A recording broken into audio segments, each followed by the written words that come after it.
if we think about it, a statue of a horse is real. It's a real statue.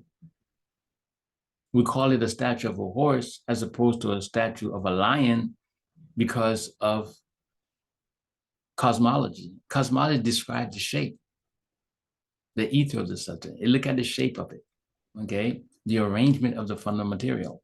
But the fundamental material referred to as ontology, its ontological essence.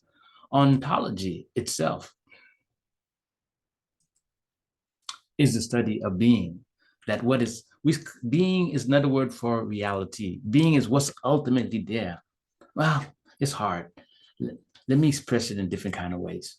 When we say being, we mean a fundamental existence. You experience the horse through your senses. That is cosmology. But you know it exists in some form. You can touch it maybe, because in this particular museum, you can touch the horse, right? So it exists. But what you're claiming to exist, you're going beyond what you're, it's looking at the inside, which you cannot experience. And deep inside, some things don't exist. Like if you're looking at a horse made of stone or marble, chipped in marble, very expensive, right? You're saying inside there is no or mercury or copper and things like that. There's non-existent copper in that. Okay, how do you know that? That because the outside is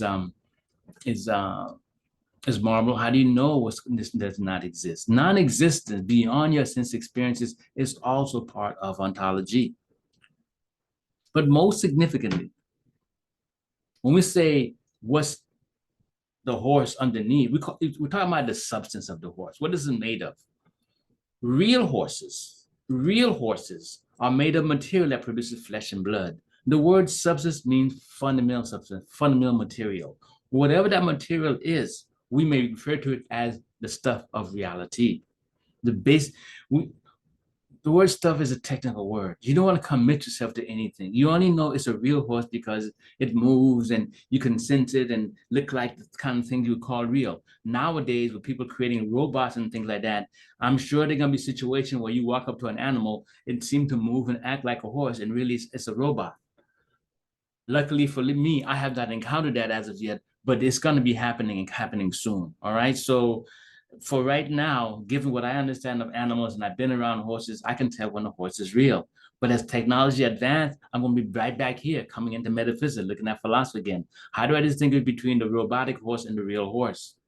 Because I don't know from looking the outside whether or not it's real. I am inferring, I'm having a perception with my mind based on my life experiences. We have to understand that. We often take the mere appearance of the horse with our senses as being real. Now you have to distinguish that you're making claims that it begins with the senses, but it goes beyond the senses when you say it is real. Surely when the horse is a statue, we can tell how that's a statue. But we have to stop there when we talk about what is deep inside the horse or not. We don't know if there is copper inside that horse or lead inside the horse or not. It says no lead because on the outside we experience marble. How do you know that? How do you know it's no lead? The artist may know because the artist developed it. But if you are not the artist, you're not in a position to know what is not in there. You're not in that position. You're not in that position. So first thing about this concept of ontology, we're making intellectual guesses. We're using life experiences to determine what we call the reality of the substance. We also have another challenge. In the regular world, there are many, many different things, living things, non-living things. And we ask our question, when we get to that fundamental level, is there only one of those things or there are many? This turned out to be a very, very controversial, debated issue in philosophy. This is the foundation of our classification system. Some philosophers argue there's only one fundamental substance, and we call these philosophers monists. Some philosophers argue that there are many infinite fundamental substances, and we call these philosophers pluralists. And some philosophers argue there's only two fundamental elements, and we call these philosophers dualists. And we're going to be classifying the philosophers in this unit according to the type, the number of things they think are fundamental. But beyond that, you're believing in the existence of things beyond your sense experiences. This is the challenge of metaphysics. You believing there's something underneath there beyond your sense experiences. So we need a clear definition of that, right? In metaphysics, we recognize two types of existences. It begins on the sense experience. The first one is contingent existence. Physical objects you observe have contingent or temporary existence. Contingent means temporary, right? Well, look like a chair or a sofa in a house. It's a contingent existence.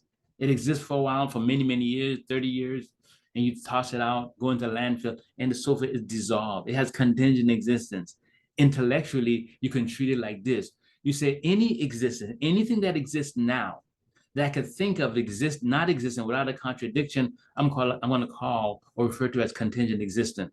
So you're looking at a computer monitor in front of you, a computer in front of you. You can think of that computer as not existing and doesn't create a contradiction when you do that. Then that computer is a contingent non-existence.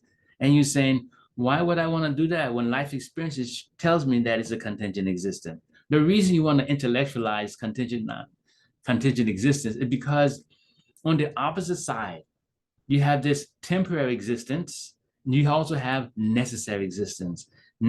Things that are eternally existing, or intelligence tells us it must always be there, or else we can't make sense of the world. The thing about necessary existence, you cannot get to that with life experiences. In your lifetime, you have been proposed with two possibilities. On the one hand, you have scientists telling you that matter can be neither created nor destroyed, or energy can be neither created nor destroyed. What they're saying is that matter has necessary existence. But how would they know that? No life experiences can confirm that, because as a scientist, you have contingent existence. You only live for a small number of years. Let's say you live 100 years, okay? But you can't prove by life experiences because you'd have to be eternal. You can't have it both ways. So the only way to approach that is to an intellectual argument. On the other side, you have the idea that God is eternal.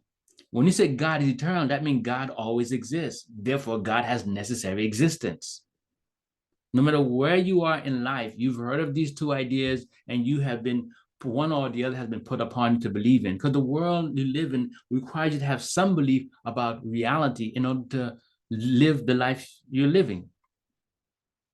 All right. So many people say that they have believed God is eternal based on faith, based on their feelings. But in philosophy, we're going to argue like this. Necessary existence is a fundamental part of any view of reality. So, for example, and it shares with you right how the argument works. All right. Let's say you believe, remember, you don't know, you believe that matter makes up everything around you. All right. Matter makes up everything around you. If you were to think of the matter as stop existing, everything around you would vanish. It's impossible for the matter to ever cease to exist and you still be here. So in order for you to think correctly about the world, you must think that matter is a necessary existence. It's not about faith and belief. It's pure reasoning. And it's not based on scientific experience. It's a philosophical truth. Science ultimately based on philosophical truths. Now, if you are religious, okay, and you say God created the world, okay, well, remember, it's a hypothetical, like matter is a hypothetical. Well, if God created the whole world, if God never was, we wouldn't be.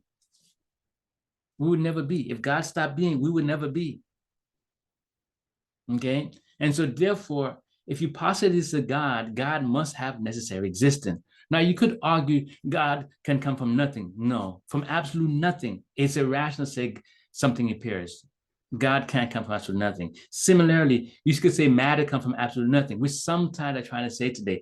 But from absolutely nothing, you can get nothing. It violates the fundamental principle of contradiction. It violates the fundamental principle of non-contradiction, I should say, okay? It violates that principle, all right? From absolute nothing, you can get something. So you have to argue, as fundamental science does, okay,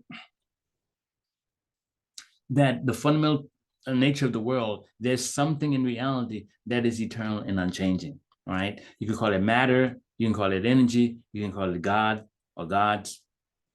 Okay. So no, what am I saying right now? When we're looking at metaphysics, the things we see with our senses, we call contingent existence. But what we believe about what's underneath it all, about in terms of existence, oh my, we have to believe in something necessarily being there. There's something there. Okay. You can debate whether you want to believe that it is just matter or that it's a God or anything, but you have to believe something there, because otherwise you would say there's nothing there. From absolutely nothing, you get nothing. But when we talk about nothingness, it drives us into this idea of non-existence. Okay. To say that God doesn't exist at all, how would you know that? Some people argue that matter is not real. How would you know that? Whenever you get in that world, you're engaging in pure intellectual speculation, arguments of a certain type. So we begin in metaphysics by presenting it out to the surface, okay? The idea of non-existence is something we deal with day to day. We call it contingent non-existence. The first level. Does that mean temporary non-existence? In your world, you deal with this every day. The proper naming of this, or another alternate naming, is called it logical possibilities. Anything that is logically possible, okay, it's a contingent non-existent. It is logically possible that next year you're going to buy a new phone. Then that is a contingent non-existence. You don't have a phone now. You don't have a new phone now, but next year you can get a new phone. It's logically possible. I could say that Cadillac is going to produce a new type of vehicle, which it hasn't announced yet, and say in the next couple of years, a brand new model. Okay, it does not exist for them right now, but it's a corporation. I understand the world logically, and this corporation, in order to keep staying in business, it must keep on renovating, creating new ideas, or it's going to cease to exist. So therefore, I argue with great confidence that there's going to be a new model Cadillac coming out in the next couple of years. So that car that I'm thinking about is a contingent non-existent. It doesn't exist now, but given the logic of the world, how it works, it's a contingent non-existence. It's a logical possibility. So every day of our lives, we deal with contingent non-existence as logical possibilities. And that's true beyond a shadow of doubt, but it doesn't exist, but the logical situation allows us to believe in it, right? When you get more intellectual, you can argue in this way. If I could think of something as existing and it doesn't create a contradiction, like I can think of Cadillac's new car existing in the future, and that's not a contradiction in reality, I can treat it as a contingent non-existence. I want to intellectualize it, and you might have guessed right now why. Because there is also necessary non-existence. Think of time machines. Some scientists argue, not all, some scientists argue that time machines are possible. A machine that can take people back in time, forward in time, and in the Hollywood style, Hollywood movie style, okay? Some scientists are putting money and time, trying to resolve this issue. They think time machine is a contingent non-existence. Other scientists think it's a necessary non-existence. But how would you know that? Just because you don't see something, that which is not, doesn't mean it doesn't exist. There is a big debate on this idea. Some scientists see the time machines as necessary non-existence. They don't exist now and they will never exist. How would you know that? That's very, very difficult. The only way to approach it is through a pure intellectual argument. You ask yourself, if a time machine came to existence, would it create a contradiction? Would its usage create a contradiction? It turns out it might just do that. There's a debate about that, the grandfather paradox, right? Basically, the fundamental understanding of all philosophy is this, okay? That fundamental reality does not create a contradiction, okay? George, the table, the computer in front of me now cannot exist and not exist at the exact same time. That's a contradiction. Either it exists or it doesn't exist. So if I think of something that leads to a contradiction, then it's a necessary non-existence. So all contradictions go into this box, necessary non-existence. There are other things that goes in this box very neatly, right? For the most part, numbers are necessary non-existences. I'm just going to talk about numbers are necessary non-existent. If a number came to exist, it wouldn't make sense. So if you're in New York and a number 7 suddenly come to exist, how would it also be in California? How would it be down in Miami? You see, it doesn't make sense. It doesn't make sense to say that numbers exist. So you have to treat numbers as necessary non-existences.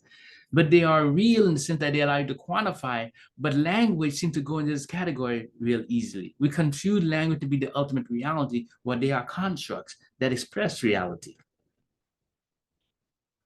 Real notion that express reality, right? So time machine is something that I allow you to think for yourself, right?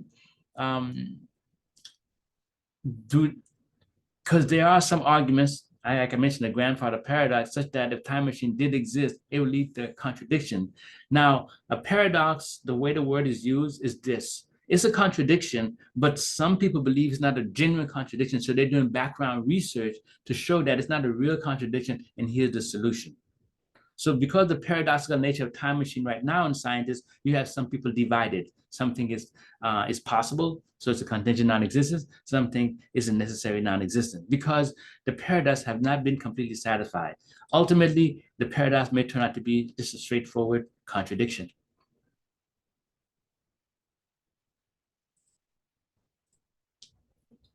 So when you're speaking ontologically, you're looking at beliefs, understanding of things beyond your senses. You believe in things existing beyond. If you look at your computer right now, you believe that it has some fundamental particles there, but you can't experience them. That's an ontological belief about the world. Now you're in metaphysics, but you do not think about it because you only use the computer to look at this video. But it is a claim about reality. If you claim that your computer does not have any crystal diodes there, how would you know that? Since you haven't opened the box. When you make claims about ultimate reality when you don't experience it, or you say your computer has no water parts in there, there's no part in that's wet, how would you know that? When you claim something to be non-existing, you don't experience it, where's the evidence for it? You have to prove certain things don't exist, just like you have to prove things exist. And this is the nature of ontology. It's challenging and it is a fun area. So ontologically, the heaviest intellectual part, both cosmology and ontology requires a lot of intellectual machination, intellectual thinking. But this one's very popular nowadays because of what's happening in movies, what's happening in science, ontology. So when we often use the word metaphysics, we're often making a claim about ontology. Many people take the cosmological question for granted, but for me, as a philosopher, as a living philosopher, no, the cosmological question is just as intense, just as complicated as the ontological question.